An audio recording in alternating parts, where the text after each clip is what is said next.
প্রচারণার কথা আর কি বলবো, সারাদিন প্রোপাগান্ডা আর হচ্ছে এই যে মিথ্যা অপপ্রচার টেকেল দিতে দিতেই ক্লান্ত। নারীদেরকে একেবারে করে তোলা, বিষিয়ে তোলা, তাদেরকে যাতে সরে যেতে বাধ্য হয় এমন পরিস্থিতি সৃষ্টি করে, এটা কিন্তু আমার মাধ্যমেই শুরু হয়েছে এবং শুরু কারা করেছে আপনারা খুব ভালো মতো জানেন। আমি এই জায়গায় টিকে আছি কারণ সবার একটাই উদ্দেশ্য, যারা এইসব করছে যাতে আমি সরে দাঁড়াই, যাতে আমার মনোবল ভাঙা যায়। তো আমি তো আমার শত্রুকে আসলে জিততে দিব না, আমি এই জায়গায় আমি জিতবো। ঢাকা বিশ্ববিদ্যালয়ের শিক্ষার্থীরা তারা অবশ্যই সুবিবেচক, তাদের সেই বিবেচনা আছে কে যোগ্য। আমি বিশ্বাস করি আমার পদে আমি সবচেয়ে বেশি যোগ্য। ট্যাকেল দিচ্ছি বলতে এখন তো আসলে কিছুই করার নাই, যেটা করার আছে নিজের জায়গা থেকে প্রতিবাদ জারি রাখা, সেটা জারি রেখেছি। এবং তাদের যেটা উদ্দেশ্য সেটা হলো আমাকে দমিয়ে দেওয়া।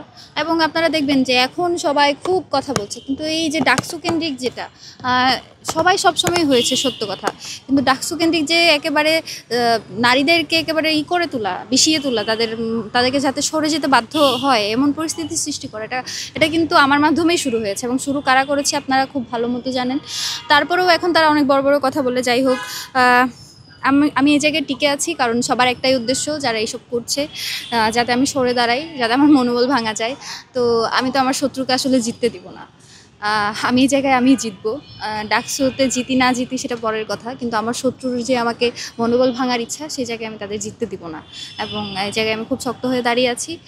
আমি এক্সপেক্ট করব আমার আরও যারা সহযোদ্ধারা এ ধরনের বুলির শিকার হচ্ছে, আমি সকলের কাছে প্রস্তাবনা রেখেছিলাম যাতে আমরা সবাই ঐক্যবদ্ধ হয়ে এই ব্যাপারে প্রতিবাদ জারি রাখি বা কোনো একটা ইনিশিয়েটিভ নিই।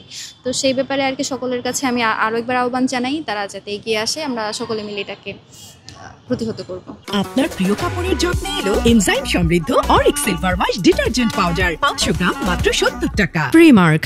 প্রচারণার কথা আর কি বলবো, সারাদিন প্রোপাগান্ডা আর হচ্ছে এই যে মিথ্যা অপপ্রচার টেকেল দিতে দিতেই ক্লান্ত। তারপরে যেটুকু সময় পাচ্ছি চেষ্টা করছি সকলের কাছে কাছে যাওয়ার, এবং ঢাকা বিশ্ববিদ্যালয়ের শিক্ষার্থীরা তারা অবশ্যই সুবিবেচক, তাদের সেই বিবেচনা আছে কে যোগ্য। আমি বিশ্বাস করি আমার পদে আমি সবচেয়ে বেশি যোগ্য। এই যোগ্যতার মাপকাঠি আসলে মুক্তিযোদ্ধার সন্তান হওয়া কিংবা হচ্ছে মুক্তিযুদ্ধের একমাত্র ধারক বাহক হওয়া না।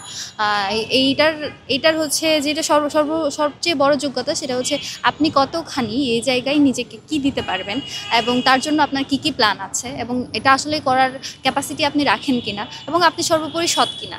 তো আমি সৎ মানুষ, আমি বিশ্বাস করি যে আমার ঢাকা বিশ্ববিদ্যালয়ের যারা সিনিয়র জুনিয়র সহপাঠী আছে তারা সেই বিবেচনায় আমাকে ভোট দেবে।